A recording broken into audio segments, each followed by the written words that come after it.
Now then, people, welcome back to the Just Joe football show. I hate to be the bearer of bad news, but it's not looking good, bruv.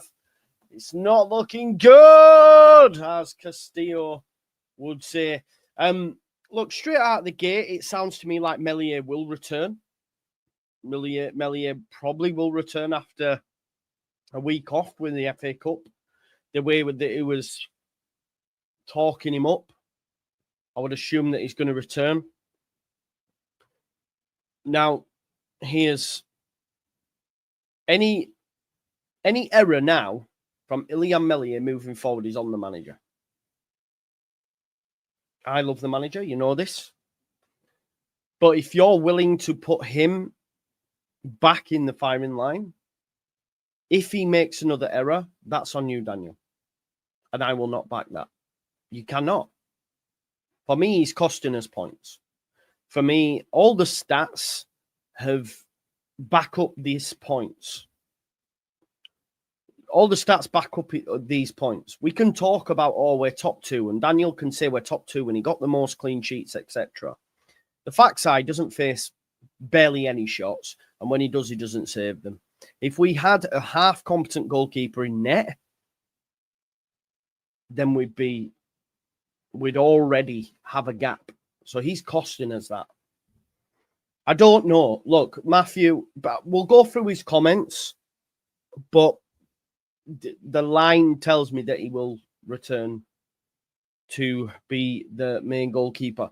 January transfers not looking good either, which again, I was quite surprised at the response and reaction to within the group last night with Lockie. I mean, I think Lockie more sided with me, but like with Jack, with Luke, and also the chat, and everyone saying we've got enough and stuff. We've got the smallest squad in the league.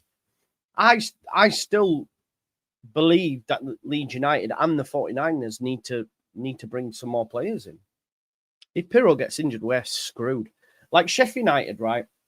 And the lead up to January have been on their arse, have been on the bare bones, and they managed to get through to January, and they're now going to buy, and they're going to be totally fine. They're on about bringing in Hamza Chowdhury from Leicester, who's got experience of getting up, Ben Brereton Diaz, who's been top scorer in this division. They're going to make themselves stronger. The issue we have is, once that transfer window shuts, if we get a big injury, then we're fucked. We can't assess it. And I think at this point, we really, really need to be asking questions of both, really. I can't look. The manager needs to be. I liked Graham Smith's question. At least someone's going to ask the fucking decent questions. And no disrespect to Harrogate. I can't be asked hearing about them. Asking about Bamford straight out of the gate. Don't give a shit, if I'm honest. But when it got to Graham Smith, it was like, bam, why are you happy with a quiet January? Bam. And just continue to hone in on that. I think if the manager should, for me, the manager should be banging down the door saying we need a 10, at least. And the 49ers should be putting up the cash to get us promoted to the Premier League. We should be.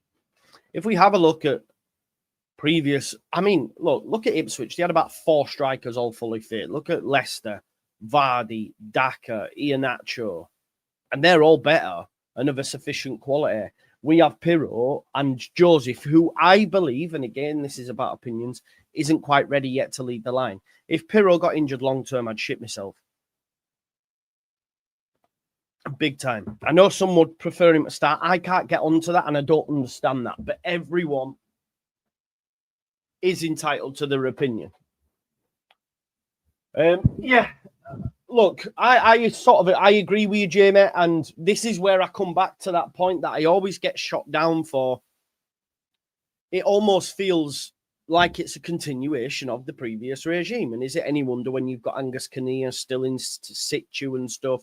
Clearly, them two organisations were a lot closer than people would have you believe, because we see the same things. I think the recruitment's been great. I'm not hammering that, but just push the boat out. Like Jack says, we've got the most money in sales in world football. You can't tell me we can't go get a 10 maybe even a goalkeeper. Although based on Farke's comments, we're not getting a goalkeeper, so we have to come round to that decision. But no, if he makes another mistake, he will get battered for that by the crowd. But the manager then takes a hell of a lot of the blame, if not all the blame. Not all the blame. Do you know what I mean, though? But how do you know the 49ers out front in the money? I don't know. I don't know, Doma. I don't know that. And neither do you, though. Neither do you, though. This is the thing. So you might look at it and say, Farke, he's not wanting play. I don't believe that, mate. You know, I know you don't rate the manager, but I don't believe that Farke's saying, I don't want more players. I don't think any manager would say, I don't want more players, unless it's someone shy. Yeah, I agree with you, Jack. One more mistake, it'll turn very bad. And the manager will take a lot of flack for that. Because ultimately, right, let's say we get to the end of the season and we miss out by 4 points and maybe he makes another error. You can look to the manager for that. You can say, well, if you'd have made a change, this might not have happened. So therefore, you know, you are at fault. You are at blame. I agree with you, Matt. I think one more mistake from Elia, the crowd turns, and the manager will take one hell of a shellacking. I know, believe me or not, but Farke is very particular and isn't picking anyone. Money is there, 49ers. Well, that's, if you know that, you know that. And Tyler says there's ITKs on Wacko now saying the club would be willing to get a goalkeeper. We'll never know, will we? It's all, I mean, I would hope if they've said, we'll get you a new goalie, and he said no, I would hope he would say, yeah. If he's saying no, then I think he's lost his marbles a little bit. But we'll have to wait and see, won't we? Obviously, on Saturday, Darlow's going to play. He said that. Jonathan, surely not. Jonathan says, I was firmly. You can't have been that firmly Farking. Now you want him gone today. I wouldn't class that as being firmly Farking if you're willing to say get him gone based on a presser. But yeah. That was a key call out, Wayne. I think he was poorly, mate. Definitely sounded like he had some sort of flu. You could hear it in his voice, and it's been going around. To be honest, so yeah. I mean, look, we'll get into them now, mate. We'll get into them and have a chat about it. Oh, mate, exactly. We'll all be like, Alex Cairns in. Alex Cairns in.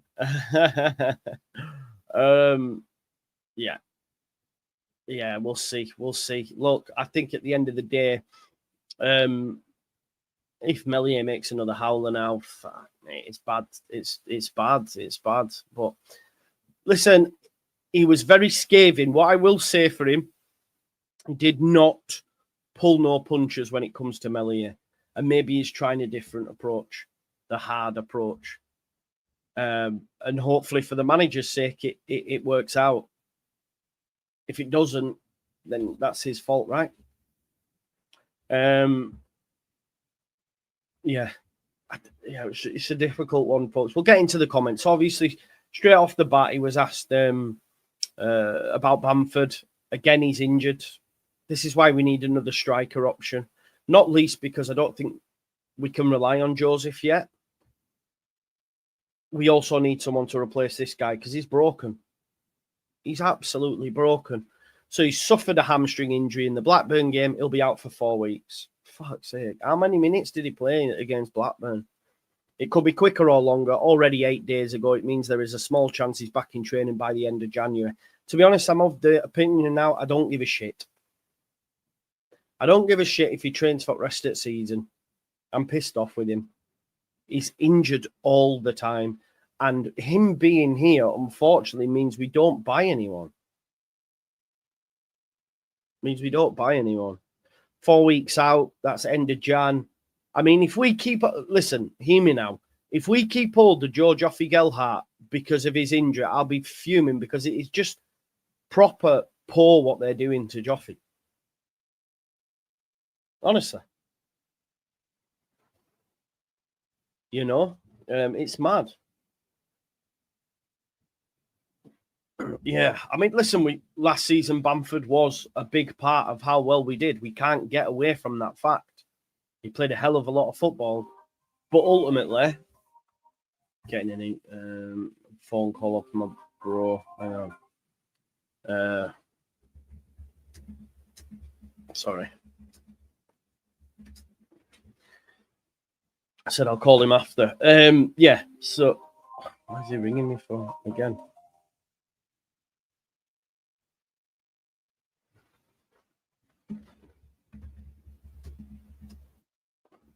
There you go. I've let him know I'm working anyway. Yeah, it's mad. It's mad, isn't it? No, it's just my brother. It's fine. It's nothing. It's nothing too bad. Sorry, I'm trying to get that comment. 40k a week to sit in the playoffs. To sit in the physio's office. Yeah, not good. Yeah, I mean, even though he says that he's back in 4 weeks, it doesn't matter, does it? What's he going to do? Like, what's he going to do at this stage? I'm sick to that teeth for Paddy Bamford. Some further team news. So, Pirro is struggling and will miss the weekend. So, Mateo Joseph, as we expected, will start the line. Hopefully, he gets amongst the goals. Struijk, Firpo, and Gruev are making good progress. I think Struijk and Firpo back in team training. Bamford and Voba are the most significant issues for Farke to worry about. Again, Voba's another one. He can't play more than 2 games, man, and then he's injured. I just don't think they can be asked turning it in kind of vibe. Voba was, anyway, I don't think he leaves either. Yeah, he's never more than a celebration away from 4 weeks out. It is mad, isn't it? He come in, they play a few, and then he's gone again. It's so frustrating. I just don't understand how a player, when he plays bit part minutes, can get injured, but then was able to play for that long. I don't know. I just think he's probably thinking I can't be arsed with this shit. I'm gonna get on the physio table again. Probably not. I mean, it's wrong to say that, but yeah, it's frustrating. I can't lie. Voba just needs a whole new knee and a whole new club, probably, Duma. I watched Gruev play left back for Bulgaria, and it were poor. And to be honest, let's just not put players square pegs round holes kind of vibe. I think away from home, there'll be times when Gruev and Ampado will work. I think we do have rotation options in the midfield. Get him back, that'd be great. He was then asked about chances if they were, for loans in or out. There was a lot of talk of Joffrey, and you can understand why, but young players for the development, it makes sense to send them out on loan. You could be looking at a James DeBio, but then significantly weakens our option. I think Charlie Crew will go out on loan, myself included, and many others felt that he would have an impact. I know some probably gassed it up too much. I remember saying in the summer, it's not like Archie Gray. This isn't the same, and he's not featured at all. So I think I think that he'll go out. I think he'll go out on loan. I'm not sure about any of the others. Maybe he might look to do Chambers, etc. So yeah, he did say we'll assess the rehab of Patrick and how that progresses. This was the video that I did at my girlfriend's the other day. In 2025, no move for Leeds United should be contingent on Paddy Bamford's fitness. Should not. Why should we be looking? I could understand if it was the Bamford that was scoring 17 goals in the Prem, but it's not. It's a guy that barely plays, can't finish his dinner. What are we doing here? So for me, in terms of income, he should not be in the conversation. But he says, but overall, we're in a very good position. And he expects a very quiet January. I don't agree with that. I know a lot do. He did say Bamford's recovery will be assessed before a decision is made. On Gelhardt, Farke seems to suggest loans out will be considered. Talks up Pirro and Joseph as his established options as well as Nonto. Yeah, he mentioned Nonto. Yeah. You mentioned Nonto as a player that can play in the 9. I hate this. I mean, he has done, but he's been shit. So imagine that. We're turning to Nonto. But that will be last chance saloon. Yeah, he said we're not in panic mode regardless of what happens with Paddy Bamford. Then he was asked about Meslier, so this is quite long-winded. He said after such a game, you leave the player alone for a few days to suffer a little bit and get on with the situation. But we have had a chat, especially about the second goal. He even said he was at fault for the first goal. He said Carl will play in the FA Cup, but we always plan that. It's good for him, and it's good for Meslier to recharge while Carl needs a game. And this was always the plan. I think the big one will obviously be Sheff Wednesday, but based on what he's saying, I feel that Meslier will come back in. He said overall it was a poor performance from him against Hull. There were some games when he could and should have done better. So he hasn't just mentioned Hull. He mentioned other games. He actually said the Sunderland one was a freak. So he isn't just focusing on Sunderland. He's probably looking at the other games, the Portsmouths, the Norwich and stuff like that. He says, there's been one or two strikes during the season when a player of his caliber should have done better. Maybe he's not a player of that caliber anymore. He's had many good games and clean sheets, but not much consistency. There are one or two games where he could have done better. But let's not forget we have a 24-year-old young man who is self-critical and who was pretty disappointed with his performance. You can be critical, and Farke has done that, but it should never go over into absolutely battering the human, if that makes sense. We have to make that distinction between the two. And I think Farke has done that. He properly went in. He did go in on his performances. And he said, we were all angry after the last game. Our supporters have the right to be critical. There is pressure, and that is normal. We have to accept that. But some pundits and some comments were pretty disrespectful. The outside world love to try and divide us, but we are close together and we back our players. We are not. Look, at the end of the day, the manager's choosing to back him. If it works out, fair play. And he obviously sees something that 90% of the fan base don't at this moment in time. If it don't work out, this is where a manager lives and dies by his decisions, especially if what some are saying that he's been offered keepers and he's turning them down, then that's even worse. But we don't know how true that is. And I would argue, I'm not sure they would go after it because they feel like they are free. But hey-ho. We are not happy with the last game. We want to improve his consistency, and it's important to address this. But he says, but his performances have been good enough to make sure we are top of the league. I don't put that down to him. I don't. You could argue he made a good key save in the Middlesbrough one, and also I think it might have been, but I can't remember the week after. But this is the thing. His goalkeeping of late has been so bad in the last 12 months that we actually laud him making a save. We actually laud him making a save. And they're routine saves. They're pretty easy saves. But that's what it is. He said his performances have been good enough to make sure we're top of the league. I think in some games I could fucking go and go. I think we'd be all right still. He says we are all convinced Ilian will... This is the key points in it. He says we are all convinced Ilian will deliver more good moments for us, and we back him. There is no panic, and he is a very, very good goalkeeper. So that there tells me that that there is definitely scope for him being the number one and coming back in. He said he's disappointed with his own performance. He's self-critical. I like this. He's 24-year-old. He came as a teenager. He's always been loyal to the club during interest in him. Stayed to put something back and win the trust back. Named as best goalkeeper in the league last year, which he was. It will be. This is again another key quote. I think Jamie mentioned it earlier.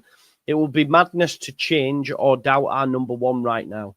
We are top of the league with 60% of the games played after a perfect festive period. We would be the first team to panic about this. I think that's the key point. It would be madness to change or doubt our number one right now. I don't think it is madness. I don't think it is madness at all because of he was at fault for all fucking 3 goals. It's not the first or the second time he's been at fault. So I think it is right to change or doubting. Manager doesn't believe so, and this is where you live and die by your decisions. And if he makes another clanger, it's all on the manager for me. And make sure I'm kept with that. Of course, I'll grief Meslier at the time, but the manager should not be picking him, in my opinion. Definitely not. Madness to question a keeper who's prevented minus 40 goals in the last 5 seasons. Exactly. It was a very scathing criticism of Meslier, but then also at the end finishing it off with basically saying he's still my number one. So, loanees. He said, I won't do any name dropping because he was asked about Joffrey again. He says, loans make sense for young players who need minutes. Joffrey is a candidate, but final decisions will be made in the coming days and weeks. It will definitely not be a player involved in the last few weeks. We have a small group. So you're looking at Debayo, Crew, Joffrey, them sort of players, aren't you? So it's not going to hurt us in that respect. He was asked about Harrogate. I don't want to hone in too much on that. We're not too fussed, are we, really? It was all about January and Meslier and stuff. This is the question that was posed to him by Graham Smith, which I quite liked. He said, look, you mentioned about having a quiet January. Look, there you go. If you needed any further proof, Joe says, even I wouldn't be starting Ilian at this point, and I'm me. It'd be confusing for sure. It's mad, isn't it? And what's it say to the rest of the team as well? For those that aren't getting minutes, they might look at it and go, if he can do that and still get played, I've got no chance. Not just the goalkeepers, the rest of the squad.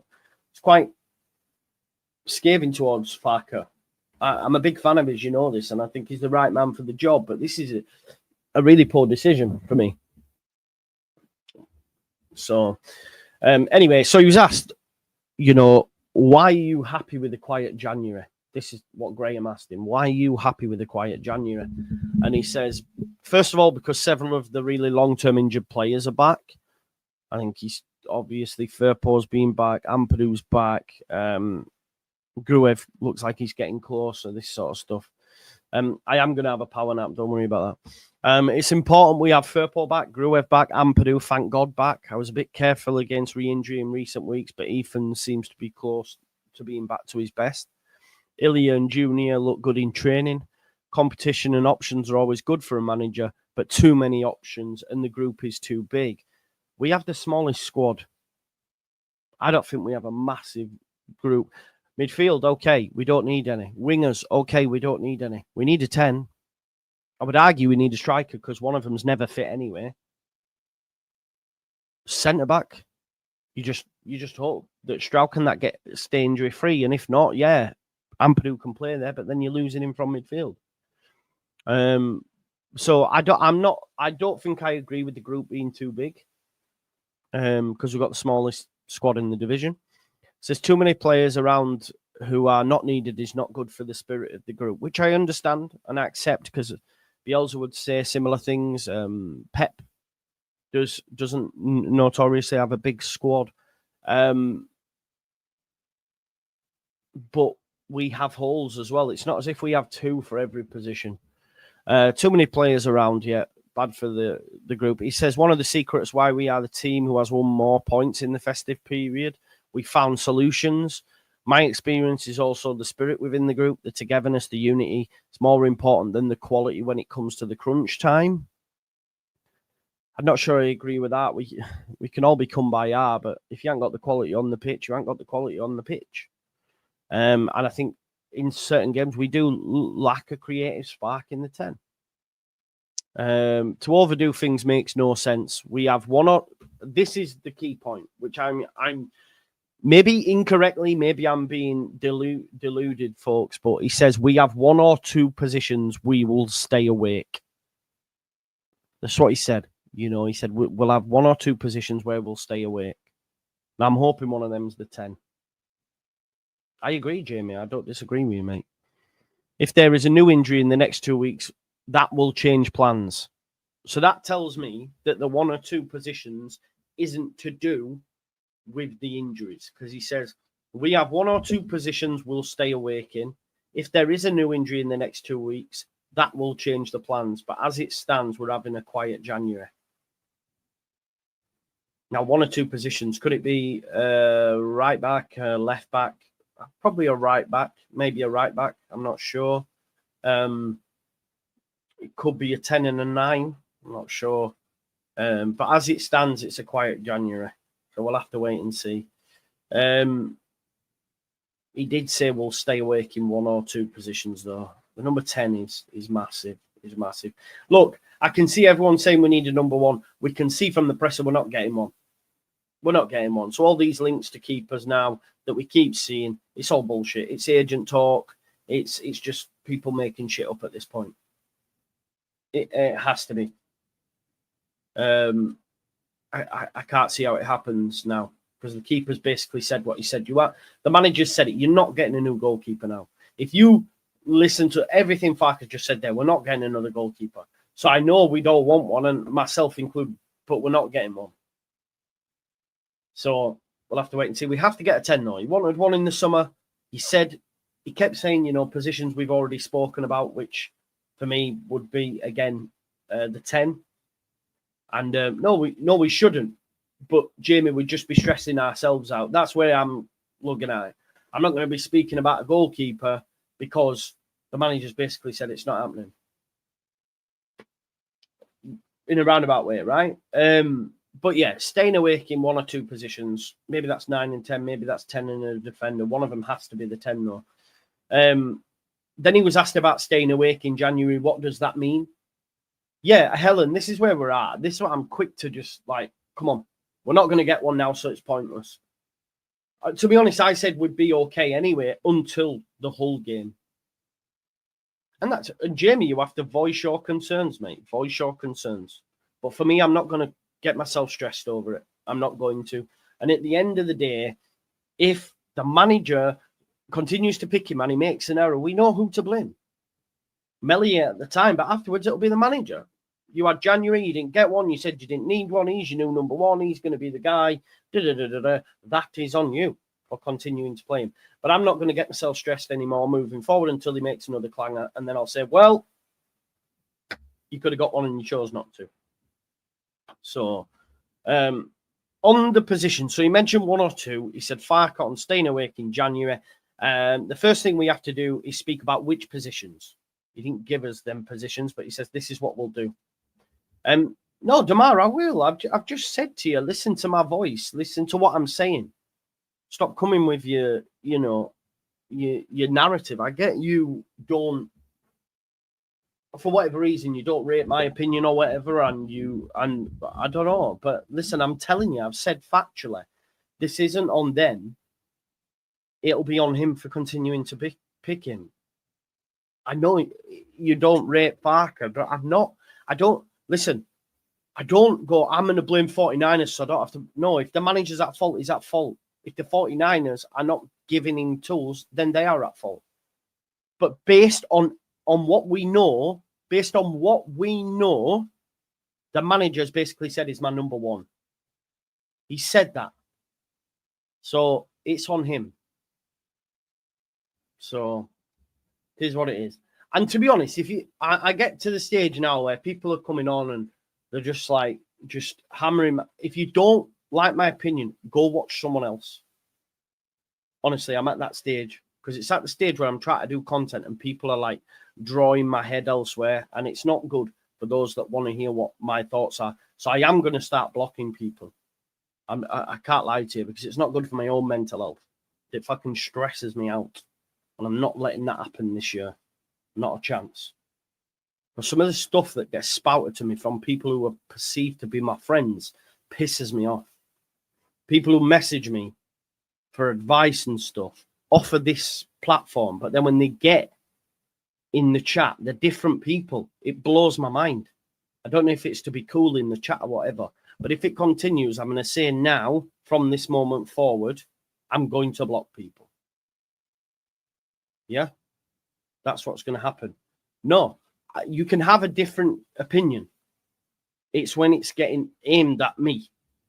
When it's getting aimed at me. Do you know what I mean? it's hard for me to keep concentration when people are just for likes or whatever, or trying to be funny, just constantly going at me. That's the point. You can have a different of opinion, but don't tell me I'm going to do one thing when I've said I'm going to do another. Don't tell me. You're not me. Okay? It pisses me off. And I rate people that come in the chat. But what really frustrates me is when people are messaging me off this. You know what I mean? I can't stop reading the comments, can I? I can't not stop reading the comments, Katrina, because it's for everyone. It's for everyone. You know? But anyway, that's it. Move on. So he was asked to speak about specific positions, yeah? And he says, we'll be proactive with recruitment, with our network to check what is possible. If there's a player right now that will make us better, I would never say no. He said that. If there is a player that will make us better, I will never say no.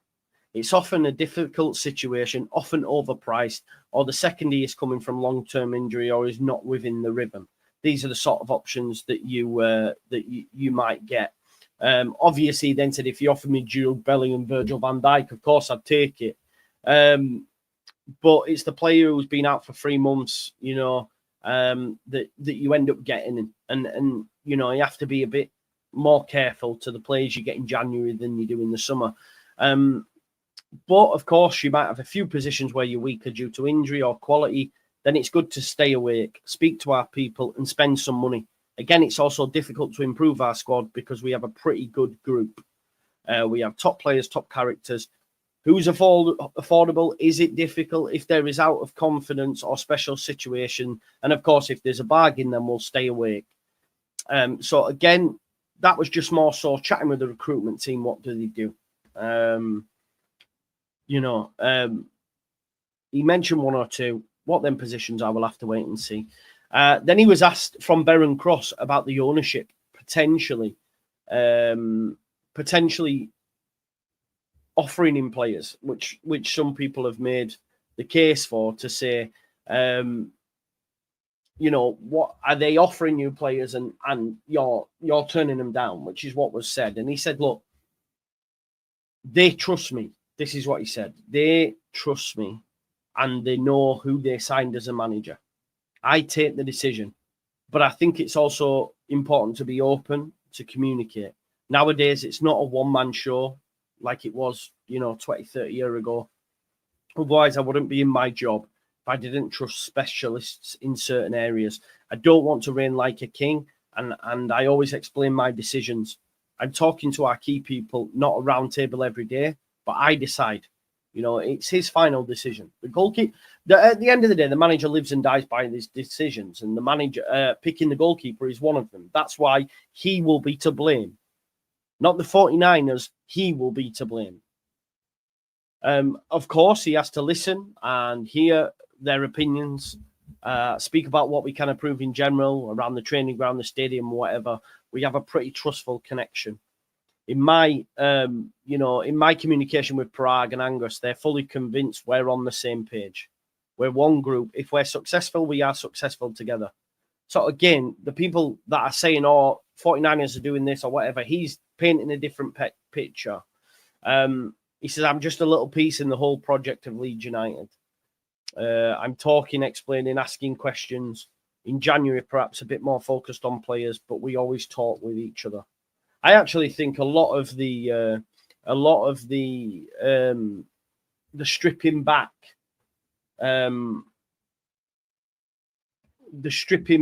of the transfer team, as it were, was because of the summer.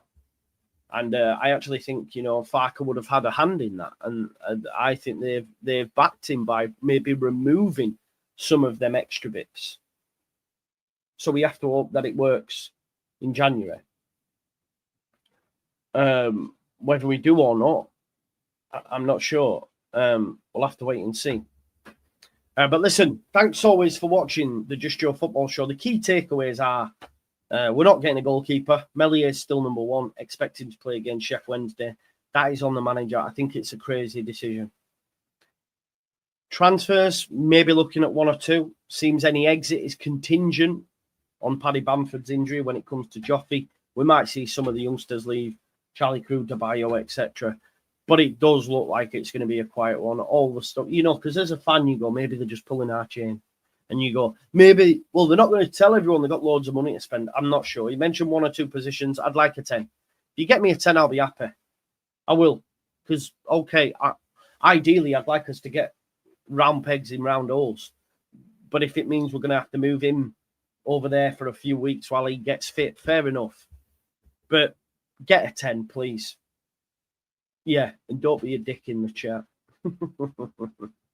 Anyway, I'll see you in a bit. Big up to everyone. Love for the love. And I'll see you tonight. White Rose Rivals back. White Rose Rivals is back at 6 o'clock. We're back after the crazy festive period. So let's get stuck into that. Anyway, I'll see you in a bit. Peace out. Love you all.